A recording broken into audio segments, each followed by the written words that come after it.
Welcome to Tentative Title with Tim. This is a podcast about creativity, about process, about filmmaking, and about screenwriting. Welcome, everybody, back to the podcast. Once again, wherever you are in the world, I hope you find yourself in a good place. I hope that you're being creative, productive, all of that stuff. So, one thing that I don't know if you guys think about, but every once in a while I come back to this idea of the truth about the industry that I want to be involved in. I want to be a filmmaker. I want to be a writer. I want to do all of these things because I grew up loving what Hollywood produced and what I was able to kind of share with my friends and to it was a piece of my youth that I loved very dearly and I still do. But there's a hard pill to swallow here. That was my childhood. That was if you're the same age I am, that was your childhood. And it's not the childhood of the current day. The current day, which, for my kids, is YouTube and TikTok and so many other ways in which they can entertain themselves besides movies. And that is something that, is a gradual evolution of society and of entertainment, and of every generation has the one thing that they really glom onto and love. But there's been a major change from our parents and our grandparents. Things stayed kind of in a box. They stayed relatively consistent. Granted, there was there was radio, and then movies, and then television, and it kind of stayed that way for a while. And then the internet came along, and that really shook up a lot of things. That shook up the music industry, and is now shaking up the movie industry because of streaming and how people consume what it is they want to consume, and how they want to do that.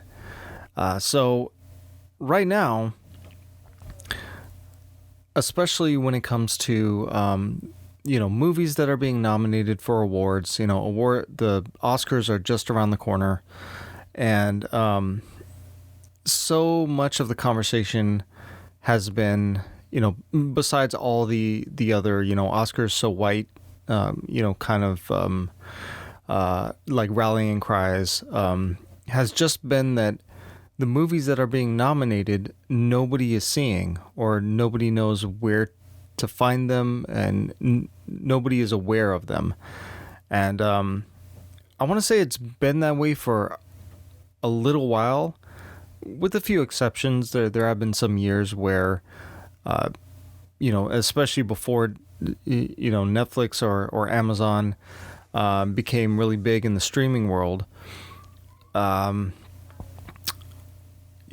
People would have seen commercials for certain movies, or would have seen certain movies. Not all of them. The Oscars have been really on the art side for most of the time that they've been given out. It seems like every year that they will nominate films that are just very high art, or are considered to be like art house, even if they, happen to make a lot of money. Which, to be fair, most of them usually didn't make that much money until after they won an Oscar, and then everybody was interested in seeing the film because they wanted to see why it was, why it won these Oscars, which I guess a lot of it was the point of televising the Oscars, was that it was a big marketing ploy to get the audience to be aware of these films and then excited to see them because they had won awards. But that was kind of like it was a twofold, rewarding the work inside the industry as well as trying to make it into a marketing, a marketing element to get people to want to see the films. But now, and I include myself in this wave of watching more YouTube and being interested in watching people talk about movies and to talk about things in pop culture, than I am more interested in the pop culture itself. And I realized that last year, and it's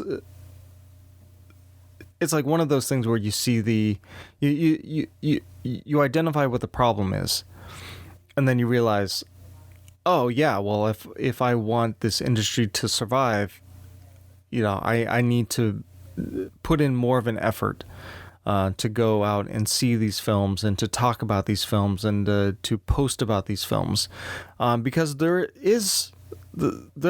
are still some very good films that are coming out, and even though they may not be for all general audiences, I think there's still, I think there are still people out there who appreciate cinema and will go to see a film, not necessarily for its storyline or for the actor or actress that is in the film, but because of its cinematography, because of its editing, the music, the composition.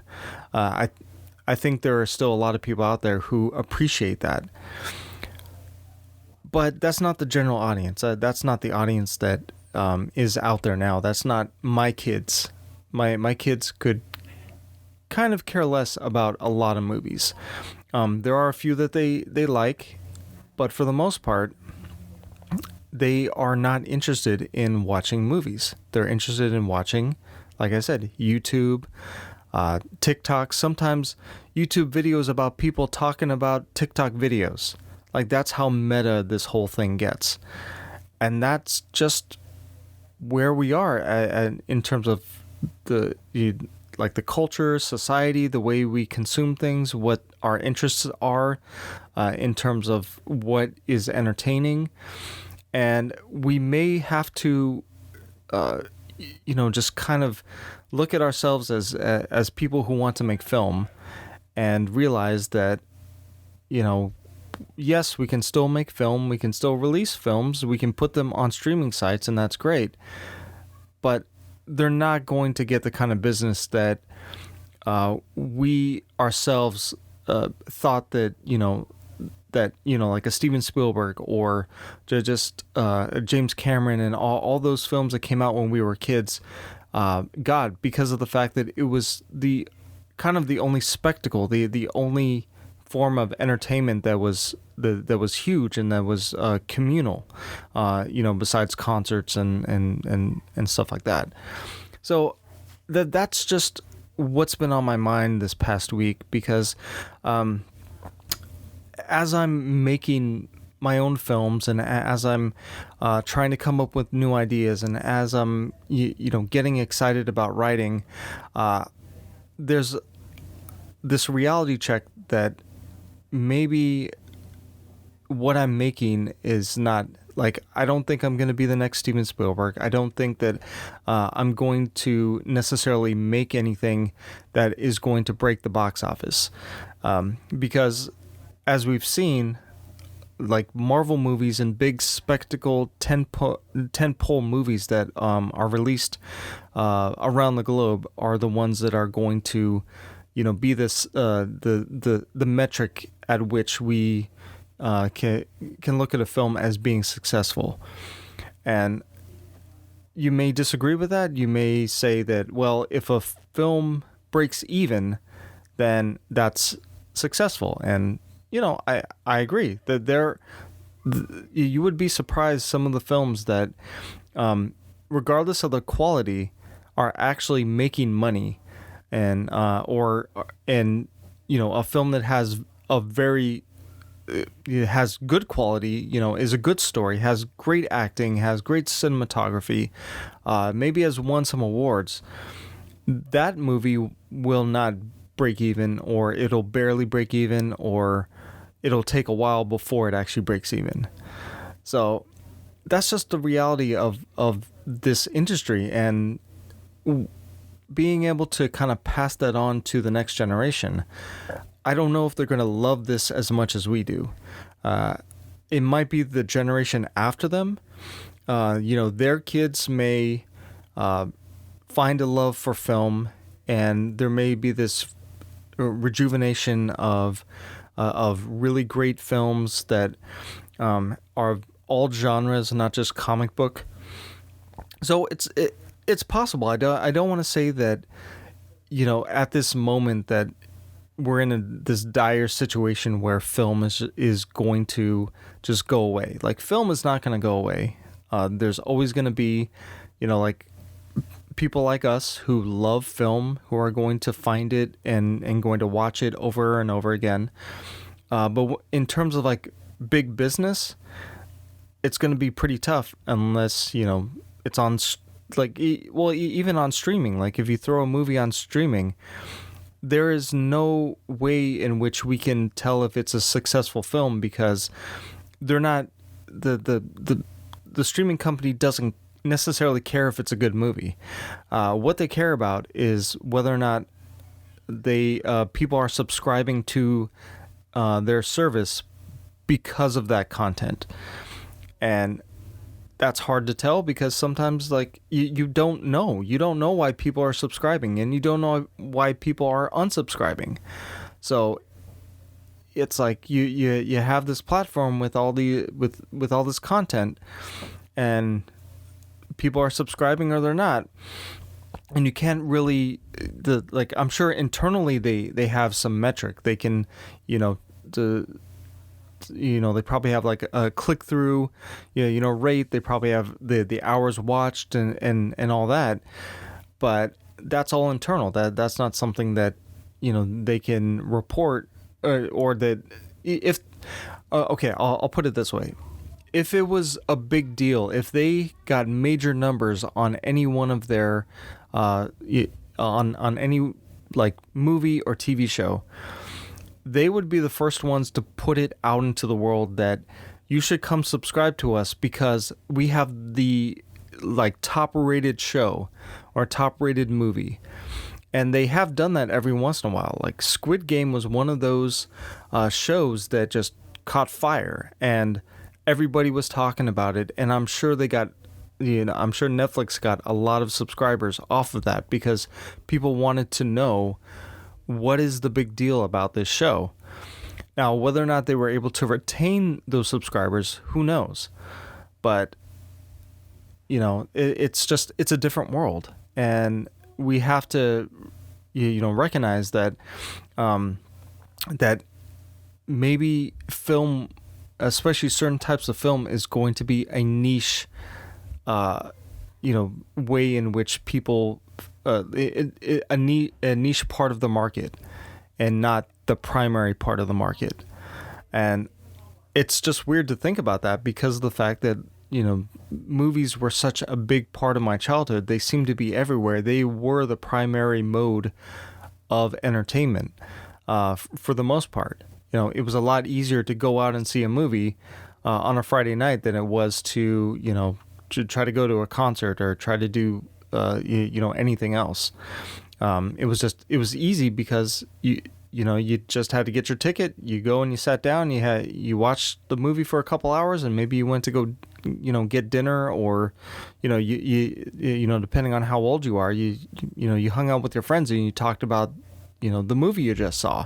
It was a very social kind of event, and now it's no longer social anymore. It's there's only a few moments in which everybody is watching the same thing roughly at the same time, and that's really sad, because it's exciting to watch a good movie and to talk about it and to get people excited about seeing it. But now things are so meta. Like you go see a movie and you say, hey, you should go see this, and some people may not even care because they're like, well, why would I go see a movie when I can watch, I can watch a stream about people talking about, this movie and bashing it, or I can watch other things, I can do other things, I can play video games, which is much more engaging than watching a movie in which I'm just sitting there just watching a movie. So I just wanted to talk about that because I think that as much as I'm excited about film and about creating film and about being involved in the industry, I think we need to have a reality check about it as well. And, a primary point of this like conversation is that a lot of people got really mad, including myself, about how the Oscars were not going to be televising some of the categories, some of the primary categories like editing and composer. It's like, why would you do that? Why would you take away this ability to share what an editor does and what a composer does? Like, why are you taking that away from the audience? You're just sticking with the big exciting ones, but it's an award show, or the awards are for all of the like all of the disciplines, all of what it takes to make a film, and they're not going to televise it. And it's like, well, why would you do that? Why? I'm sure a lot of it is, like some of the reasons is, oh, well, the show's too long, or, people aren't interested in those categories. And, well, it's like, okay, that may or may not be true, but don't put it on the audience for not being interested in those categories, because you guys have not done enough to make people excited about those jobs and about those categories. Like, there's somebody out there who would be a great editor, and maybe they don't have anybody to look up to until they've watched the Oscars, and then they see somebody win an award, and then they find out, what movie they got the award for, and they go watch that movie, and that inspires them. It's like, it's a celebration of the industry, and as they keep kind of bending over backwards to try to get people to watch the show, it's like, it's very short-sighted when people haven't been interested in watching that show for years now. And there are many reasons why, but to start cutting the awards because you think, that's going to help, it's like, I don't think people will tune in. Like, I think they've already been checked out, and because they have not shown the amount of excitement about their own industry, and they're trying to like impress other people who could care less about film and about the film industry. It's like, just keep it focused on people who love film. That's fine. Like, I know they want to get ratings. I know they have like, avatar. They have people who want to advertise, during the show and all that kind of stuff. But yeah, it's just, I think they're not seeing what they're not getting what is happening, and that's a hard pill to swallow. Is that maybe films are not as relevant, maybe they're not as important to society, to the current society as it used to be, and that's really sad. But there are still people out there who really love cinema, like myself, and who are going to keep watching cinema. They're still gonna watch watch as many films a year as they can, because they just love what's out there. And that's all I really wanted to talk about, because I'm still going to be creating films. I'm still going to try, like I said, I love this medium. I can't help but come up with a story that can be told visually. It's just it's in my DNA, and regardless of where the industry is at, I think I'm always going to want to do this.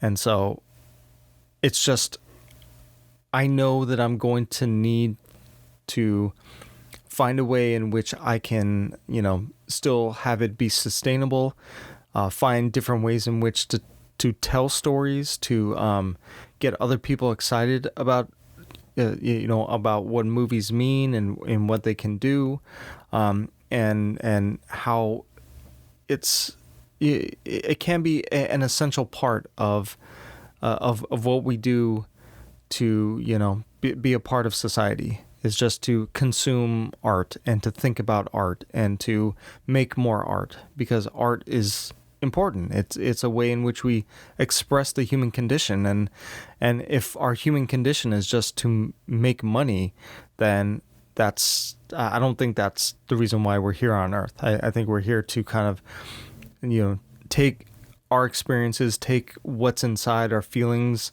our thoughts, our ponderings, and put them into, a narrative that has lasted, thousands of years. Like, there's a reason why stories last, because they speak to this deep need that we have to understand the world around us, to understand our own selves and society.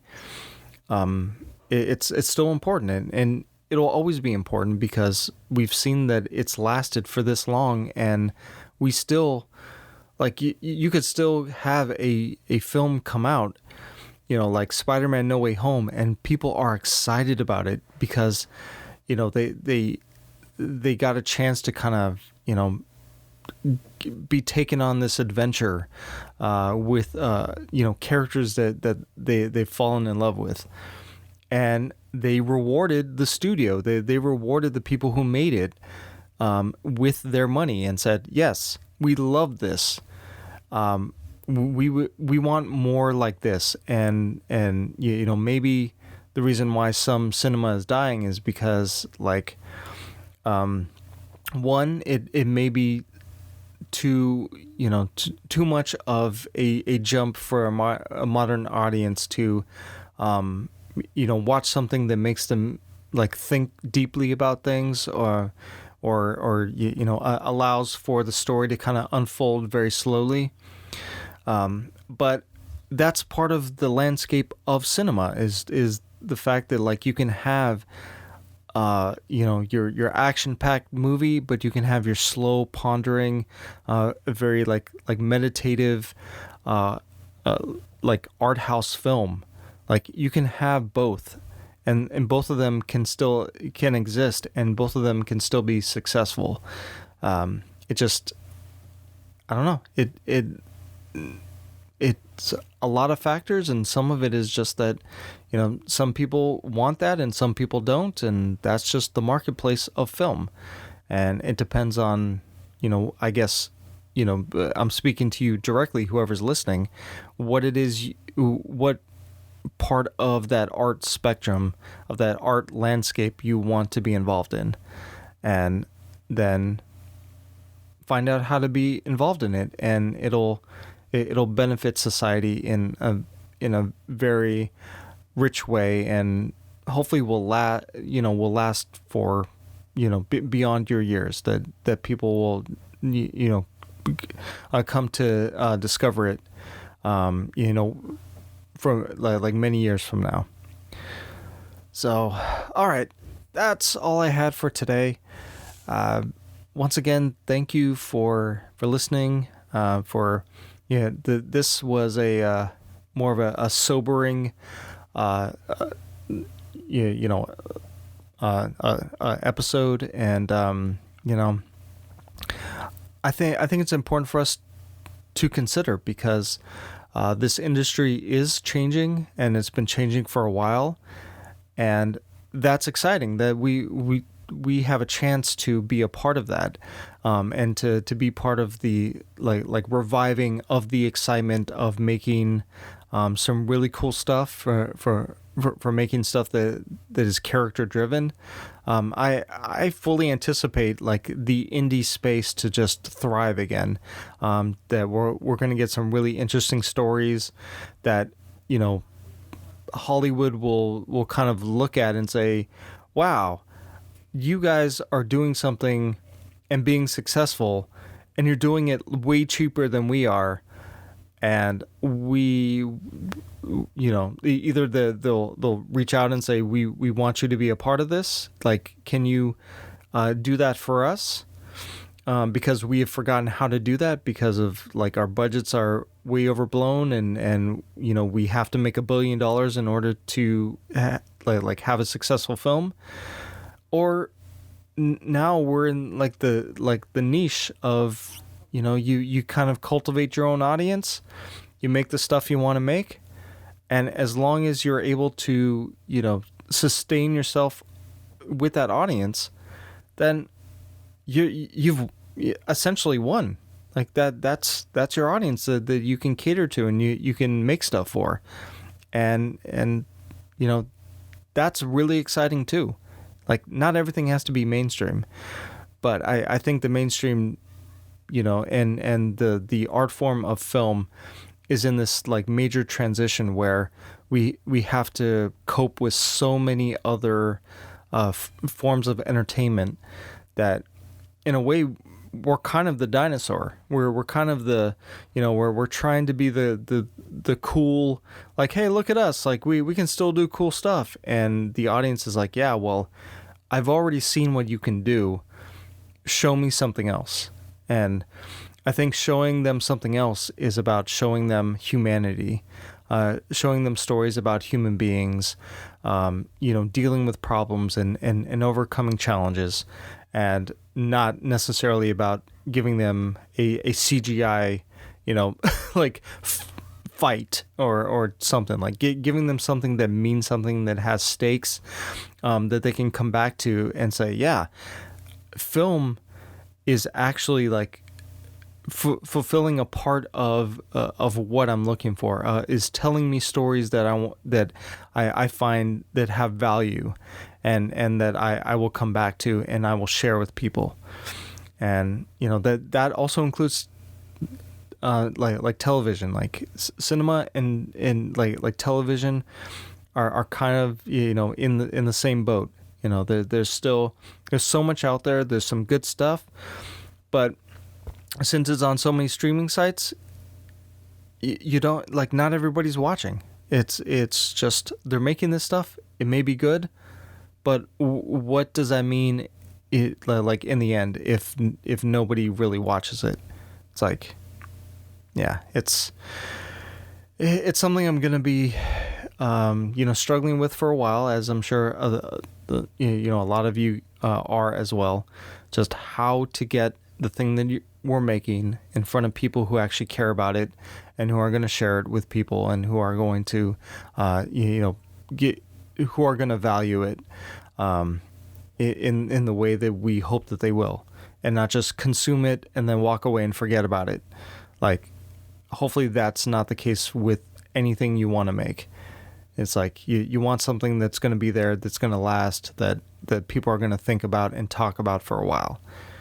So, all right, guys, that's all I got for today. I have a live stream on Tuesdays at 4:00 p.m. on Pacific time, and so yeah, just go to the tentative title with Tim a YouTube page, and click subscribe and click the bell. And then, you'll get a notification that I'm going live. I hope you will, because YouTube is kind of like finicky, but you should get a notification. And then we can talk more about this. You can ask me some more questions. We can kind of like, go back and forth on things. I tend to keep it very light over there. I just kind of talk about what has happened, in the week so far, or just whatever comes to mind. I'll start talking about it because, hey, it's a live stream. So, and I understand that I'm now talking about the fact that, okay, we have these alternative modes of entertainment, and I'm saying I have a live stream, and I'm doing a podcast. I understand that, I'm kind of shooting myself in the foot with doing this, but I see this as another way to connect with you guys, to kind of, tell you guys about things when they're ready, in the meantime, because film as well takes a long time to make, especially on an indie level. And, in the meantime, I do podcasts and I do live streams and I write and I try to find other projects to work on. So, all right, guys, I'll talk to you on the next one. If you'd like to connect with me, there is an email for the podcast. It's tentative.title.with.tim.podcast@gmail.com. There's also a Twitter account. The handle is @title_Tim. There's also a Facebook page where you can post questions, or you can connect with me there. Thank you guys for listening. I'll talk to you on the next one.